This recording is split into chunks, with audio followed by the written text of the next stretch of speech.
I became a judge after my family called me stupid. Now my sister, ex-husband, and parents are furious I'm the one presiding over their fraud trial and denied them bail. Hey family. Hit that subscribe button, drop a hello in the comments, and tell us where in the world you're listening from. Alright, let's continue the story. The bailiff's voice echoed through the courtroom. All rise for the Honorable Judge Morgan Williams. I watched their faces drain of color as I entered. My sister Vanessa's mouth fell open. My ex-husband Jacob literally stumbled backward. My mother clutched my father's arm, her perfectly manicured nails digging into his expensive suit. Please be seated, I said, settling into my chair, my black robe feeling like armor I'd earned through blood and tears. 23 years. That's how long it took to get here. 23 years since that Thanksgiving dinner when I was 19, when I announced I'd gotten into law school on a full scholarship. Law school. My father had laughed, actually laughed, putting down his wine glass. You, baby girl, you barely passed high school math. Be realistic. She should try beauty school, Vanessa had suggested, twirling her engagement ring, the massive diamond Jacob had given her before they generously set me up on a blind date with him. Not everyone's meant for books, Morgan. Some of us are smart and some of us are other things. Jacob had squeezed my hand under the table. Your family's just trying to help, babe. Maybe community college? Something simpler. Now here they were, defendants in case number 2024 for 8847. Conspiracy to commit fraud, embezzlement, and money laundering. The irony tasted sweeter than any wine my father ever denied me at those family dinners. Miss Patterson, I addressed the prosecutor, please present your opening statement. My mother whispered something to their lawyer. I caught one word, recuse. They had no idea what was coming. The memory hit me like it always did, sharp and unforgiving. It was my law school graduation day. I'd finished top 10% of my class, had 3 job offers, and wore my honor cords with pride despite working 3 jobs to afford my cap and gown. I'd invited them all. Sent proper invitations 2 months early. Nobody came. Instead, I got a text from Vanessa. At Dad's country club celebrating MY promotion to VP. Family's all here. Dad bought champagne. Guess you're too busy with your little school thing. The attached photo showed them all. Parents, Vanessa, Jacob, aunts, uncles, cousins, raising glasses under a banner reading "Congratulations, Vanessa." My mother wore the pearls she'd promised me for graduation, the ones that had been my grandmother's. I sat alone in that auditorium afterward, diploma in hand, watching families embrace their graduates. An elderly woman sitting nearby noticed my tears. No family, honey? No, ma'am. Just me. She'd hugged me then, this stranger, and whispered, then you did this all yourself. That makes it worth even more. I kept her words in my heart through every obstacle that followed. Through the bar exam I passed on the first try while Vanessa called to mock my nerd lifestyle. Through my first year as a public defender when my father told people at his golf club I was a secretary. Your Honor. The prosecutor's voice pulled me back. May I continue? Please do, I said, meeting my mother's desperate eyes with the calm I'd mastered in countless courtrooms. Prosecutor Patterson's voice filled the courtroom with damning clarity. The defendants created a sophisticated scheme spanning 8 years. Vanessa Williams Harper as VP of Community Outreach at Williams & Associates, a company owned by her parents, defendants Robert and Claire Williams, established 17 fake non-profit organizations. I watched my father shift in his seat. He'd always sat like that when lying, left shoulder slightly raised, jaw clenched.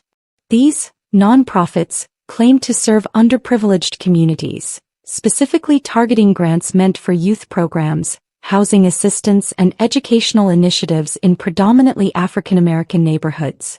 My stomach tightened. They'd stolen from communities like the one I'd grown up in before my father's business took off, before he decided our old neighborhood wasn't suitable anymore. The defendants diverted over $12 million. The money funded luxury vehicles, a vacation home, private school tuition for Vanessa's children, and here's where it gets particularly interesting. Patterson paused, looking directly at Jacob, defendant Jacob Harper's failing restaurant ventures. Jacob, my ex-husband who'd convinced me to co-sign a loan for his dream restaurant 3 months before serving me divorce papers. Who'd emptied our joint savings account the same day he moved in with Vanessa, my own sister. Your Honor, my clients request a brief recess. Their attorney, a silver-haired man named Fredericks, stood abruptly. This is highly irregular circumstances. Denied, I said. Continue, Ms. Patterson. Vanessa leaned forward, her designer suit probably worth more than most people's monthly rent. The same sister who'd borrowed $5,000 from me 10 years ago, swearing she'd pay me back, then laughed when I asked about it at Christmas. That's your bitterness talking, Morgan. Not everyone keeps score like you. Now the score was very clear. Let me paint you a picture, Patterson continued, clicking to display documents on the screen. Williams and Associates claimed non-profit status for Young Scholars Initiative, supposedly providing college prep tutoring. The screen showed bank statements, wire transfers, credit card receipts. In reality, the $28,000 allocated monthly went to defendant Claire Williams's interior decorator, weekly spa appointments, and her collection of art pieces now valued at over $400,000. My mother's face flushed. I remembered her art collection's starting point, a painting I'd given her for her 50th birthday. I'd saved for 8 months, working doubles at the diner while studying for the bar exam. She'd hugged me, cried, told me it was the most thoughtful gift anyone had ever given her. 2 weeks later, I'd visited unannounced and found it in the garage, leaning against garbage bags. Oh, that, she'd said casually. Honey, it didn't match the living room. Besides, real art costs real money. You'll understand when you're more established. Another entity, Father's House Reentry Program, claimed to help formerly incarcerated individuals find housing and employment. Patterson's voice hardened. The $75,000 in quarterly funding paid for defendant Robert Williams's boat, marina fees, and membership to an exclusive yacht club. Dad had named that boat Second Chances. The irony wasn't lost on me. I remembered visiting him at his office once 8 years ago, desperate. I'd been evicted after Jacob cleaned out our accounts. I needed first month's rent and security deposit, $1,800. Morgan, I don't just hand out money, he'd said, not looking up from his computer. The fraud deepened when defendant Vanessa Williams Harper began creating fictitious program participants. Patterson clicked through slides showing fake documentation. She generated false identities, forged signatures on attendance sheets, and fabricated success stories for grant renewals. A photo appeared on screen. A young woman, maybe 19, standing outside a dilapidated apartment building. This is Jasmine Brooks, a real person who applied for housing assistance through what she believed was legitimate help. Instead, Vanessa used her name and information without consent, claimed she'd been successfully housed, and pocketed the $15,000 grant meant for her security deposit and 6 months' rent. I leaned forward slightly. Ms. Brooks is present to testify? Yes, Your Honor. Along with 43 other victims. The courtroom stirred. My father whispered urgently to Fredericks. I thought about my own apartment after the divorce. A studio with bars on the windows, where I could hear my neighbors' arguments through paper-thin walls. I'd been ashamed to tell anyone where I lived, especially my family. Not that they'd asked. Actually, they had visited once. Vanessa and Jacob, newly married, had shown up unannounced during my first year as a public defender. Oh my God, Morgan. Vanessa had wrinkled her nose, standing in my doorway refusing to enter. This is where you live. This is so sad. Jacob had photographed my building from outside. I later found out he'd shown it at family gatherings, part of their poor Morgan narrative. Moving forward, Patterson continued. Defendant Jacob Harper used his position as Vanessa's husband and business partner to establish 3 restaurant ventures as grant recipients for small business development. New documents flooded the screen. Bank statements. Purchase orders.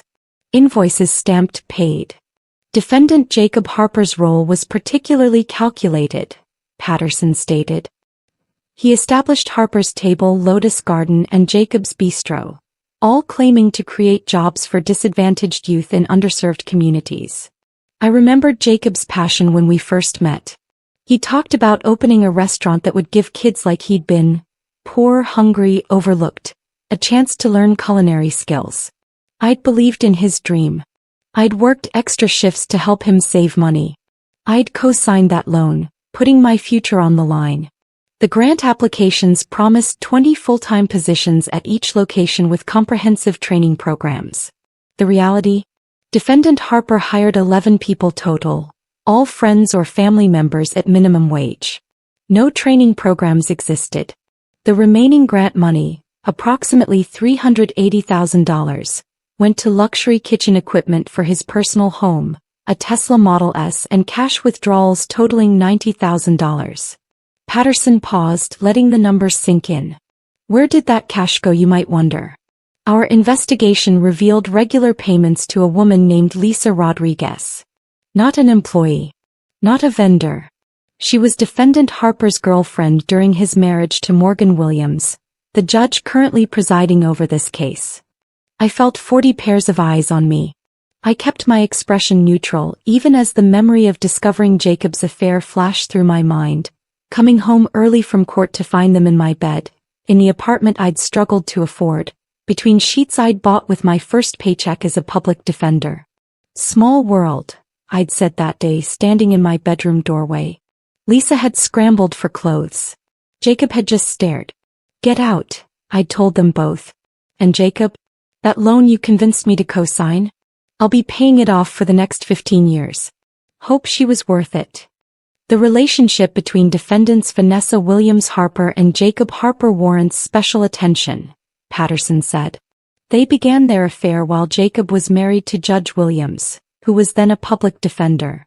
My sister's attorney stood. Objection. The judge's personal history has no bearing. Overruled, I said calmly. The timeline establishes the defendant's pattern of deceptive behavior. Continue, Ms. Patterson. Thank you, Your Honor. Phone records show contact between Vanessa and Jacob beginning 14 months before Jacob filed for divorce. Text messages retrieved from Vanessa's old devices are particularly revealing. The screen lit up with text exchanges. I'd seen them during discovery.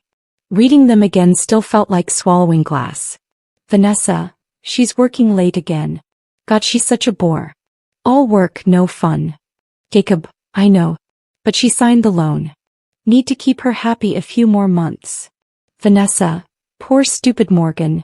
Always trying so hard to prove she's smart. Meanwhile, we're out here actually succeeding. Jacob, dinner at the new place Friday? On her money. Vanessa, perfect. Mom and Dad are coming too. They asked if we should invite Morgan. I said she's too busy saving the world, or whatever. Patterson's voice cut through my memory. These messages demonstrate consciousness of guilt and deliberate manipulation. Vanessa Williams Harper actively encouraged Jacob Harper to defraud her own sister while simultaneously beginning a romantic relationship with him. Your Honor, Frederick stood again, my client's personal relationships. Your client's personal relationships establish motive, means, and pattern of behavior, I interrupted. Sit down, counselor. Vanessa was crying now, mascara running. The same tears she'd cried at her wedding to Jacob. A wedding she'd planned for 8 months after my divorce was final. Let's discuss Claire Williams's specific role, Patterson transitioned. As co-founder of Williams & Associates, she managed financial distributions and grant reporting. Her signature appears on every fraudulent document, every falsified report, every fake success story submitted to funding agencies. A new document appeared. My mother's elegant signature, the same one that had been on my childhood birthday cards, now attached to lies that had hurt real people. Mrs. Williams also handled what the defendants called family investments. Text messages between her and her husband reveal their awareness of the illegal nature of their activities.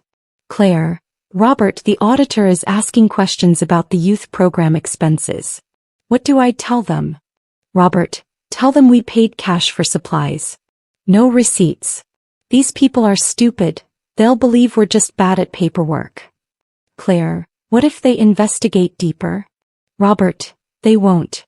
We donate to the right campaigns. We know the right people. Besides, who's going to believe some poor kids over us? My mother had avoided my eyes since I'd entered the courtroom. Now she looked directly at me, her expression pleading. I remembered another look she'd given me 15 years ago when I'd told her about law school. "Morgan, baby, we're just worried about you," she'd said, reaching for my hand across the kitchen table. "You've never been the academic type. Remember how you struggled in school? We just don't want you to be disappointed when this doesn't work out." "But Mom, I have a full scholarship." "Scholarships can be revoked, sweetheart. What happens when you can't keep up? You'll be even more lost than you are now." She'd patted my hand. "Why don't you help your sister with her new marketing business? She could use an assistant."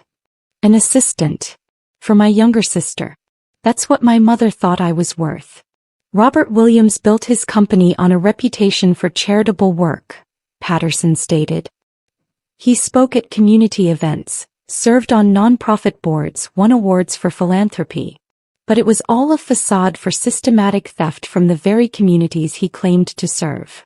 The screen showed my father at various events, cutting ribbons, shaking hands with city officials, holding oversized checks made out to organizations that existed only on paper.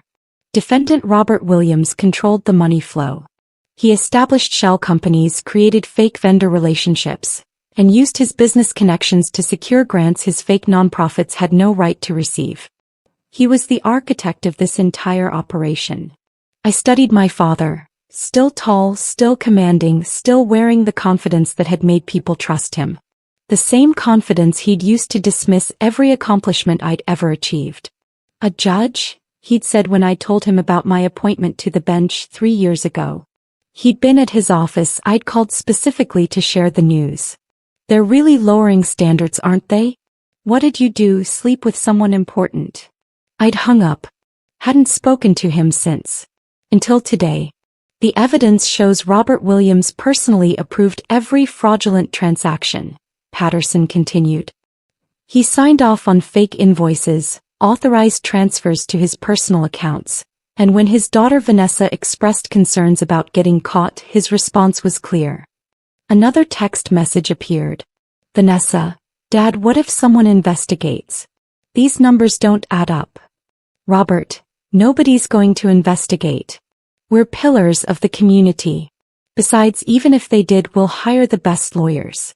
That's what money's for, protecting people like us from people like them." People like them. He meant people like I used to be, struggling, vulnerable, desperate for help.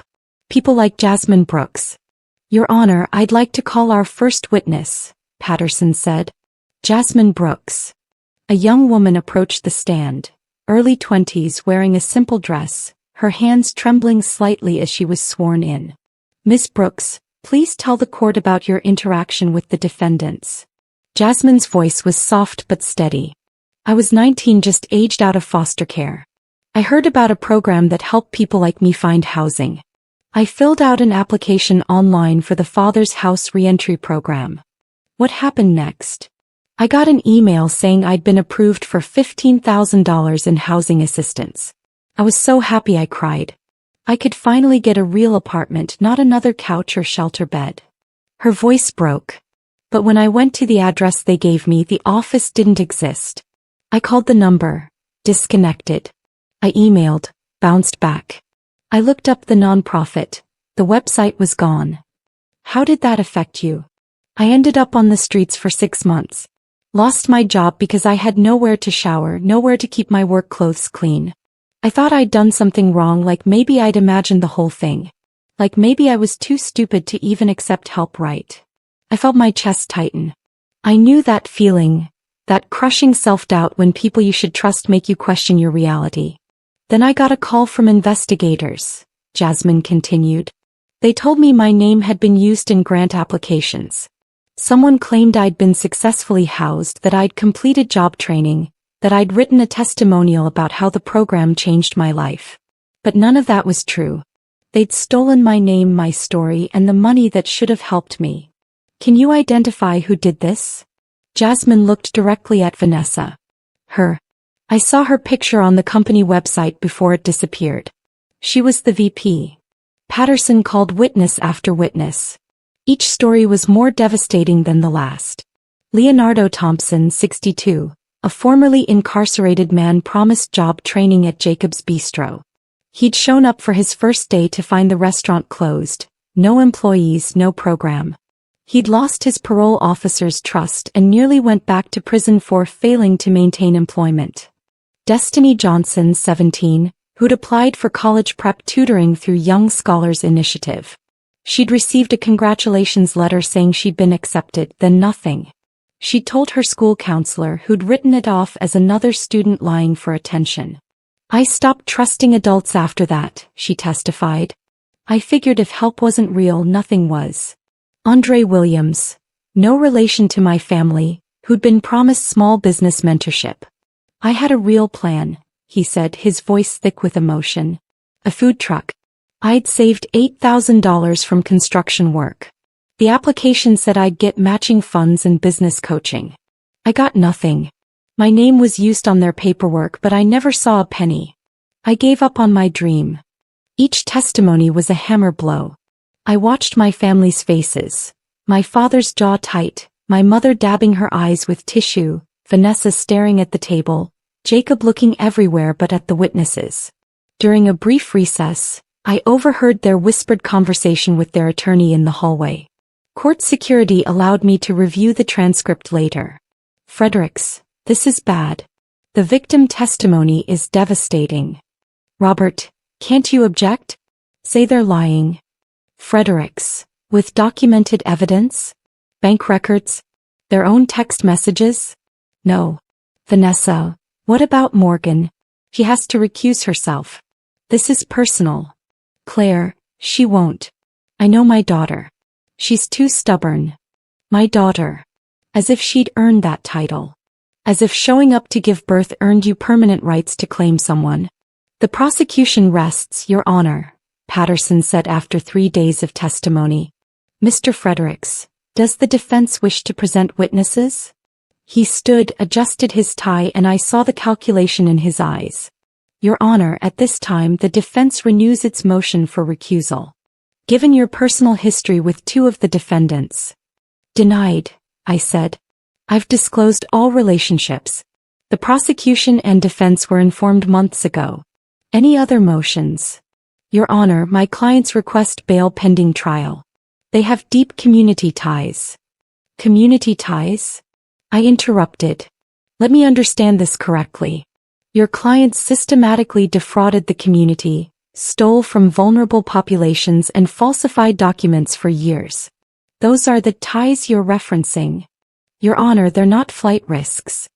Mr. Fredericks, your clients have access to hidden assets, offshore accounts our investigators haven't fully traced, and documented history of deception. Bail is denied." The courtroom erupted. My mother gasped. My father stood abruptly. "Morgan," he shouted, decades of command in his voice. "You will not do this to your family." The bailiff moved toward him, but I held up my hand. "Mr. Williams, you will sit down and remain silent, or you will be held in contempt." "Contempt? You ungrateful, we raised you, fed you, clothed you. You tolerated me," I said, my voice carrying across the sudden silence. "There's a difference. And now you'll face consequences for stealing from people who actually needed help." My mother found her voice. "Morgan, please. Think about Vanessa's children. They need their mother." "Jasmine Brooks needed housing," I replied. "Destiny Johnson needed tutoring. Andre Williams needed his business mentorship. What about their needs?" Vanessa was sobbing now. "I'm sorry, Morgan. I'm so sorry. Please. You're sorry you got caught." 6 months later, sentencing day arrived. I'd reviewed every document, every testimony, every victim impact statement. The law was clear. The evidence was overwhelming. My personal feelings didn't matter, though they existed, complicated and heavy. "Will the defendants please rise?" I said. They stood, all 4 of them, looking diminished somehow. My father's shoulders slumped. My mother's face was bare of makeup. Vanessa had lost weight. Jacob wouldn't look up. "The jury found you guilty on all counts. Today I must determine appropriate sentences." I paused, choosing words carefully. You stole from people who had nothing. You looked at the vulnerable and saw opportunity for profit. You betrayed public trust and corrupted genuine efforts to help communities. I looked at each of them. Robert Williams, you are sentenced to 12 years in federal prison. Claire Williams, 10 years. Vanessa Williams Harper, 8 years. Jacob Harper, 6 years. You will collectively pay restitution of $12.3 million plus damages. My mother collapsed into her chair, sobbing. My father stood rigid, disbelieving. Your Honor, Frederick stood. My clients wish to address the court. They had opportunities to take responsibility, I said. They chose deception. This court is adjourned. I left the bench, removed my robe in chambers and sat in the silence. My phone showed messages from colleagues, from law school friends, from the elderly woman who'd hugged me at graduation. She'd followed the case. You did the right thing, she texted. Justice isn't always easy, especially when it costs us everything. I thought about Vanessa's children who'd lose their mother. About my parents who'd age in prison. About Jacob who'd finally face consequences. I thought about Jasmine who'd testified that watching the trial helped her trust again. About Destiny who'd gotten into college after a nonprofit, a real one, saw her story and offered assistance. About Andre whose food truck had launched after a legitimate business program helped him access actual resources. That night, alone in my apartment, a better one now earned through years of hard work, I finally let myself cry. Not for my family. They'd made their choices. I cried for the girl I'd been, the one they'd called stupid, the one who'd believed she wasn't enough. And I cried because proving them wrong hadn't healed that wound. It had only shown me that their opinions were never the measure of my worth. Justice had been served. But justice, I'd learned, doesn't always feel like victory. Sometimes it just feels like closure, painful, necessary, and achingly final. If this story resonated with you, please share it and subscribe for more real stories about overcoming family toxicity and finding your own worth. Remember, their limitations are not your ceiling. Sometimes the family you're born into teaches you exactly who you never want to become. And that's its own kind of wisdom.